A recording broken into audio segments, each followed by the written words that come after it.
एक बार फिर अमेरिकी राष्ट्रपति डोनाल्ड ट्रंप ने ब्रिक्स देशों को धमकी दी है और ये धमकी ऐसे वक्त में आई है जब ब्राजील में ब्रिक्स देशों की बैठक चल रही है। ट्रंप ने अपने ट्रुथ सोशल पर लिखा है कि जो भी देश ब्रिक्स की एंटी अमेरिकन नीतियों के साथ खड़ा होगा उस पर अमेरिका 10% अतिरिक्त टैरिफ लगाएगा। ट्रंप के इस बयान ने एक नई हलचल पैदा कर दी है। दरअसल ट्रंप शुरू से ही ब्रिक्स को एंटी अमेरिका मानते हैं और उन्हें डर है कि ब्रिक्स देश कहीं मिलकर डॉलर के खिलाफ नई करेंसी जारी न कर दें।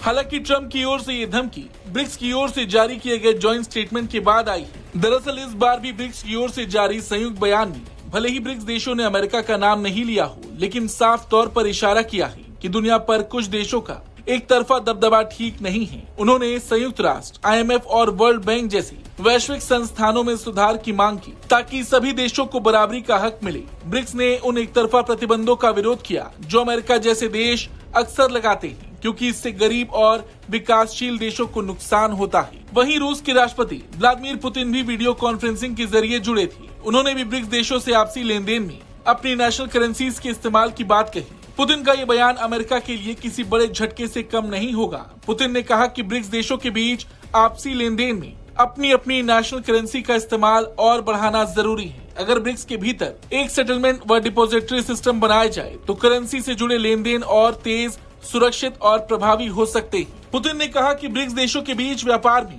अपनी अपनी मुद्राओं का उपयोग लगातार बढ़ रहा है और शायद अब यही वजह है कि ट्रंप बुरी तरह भड़क गए हैं। अमेरिका को इस बात का डर है कि ब्रिक्स जितना ताकतवर होगा, अमेरिका उतना कमजोर होगा।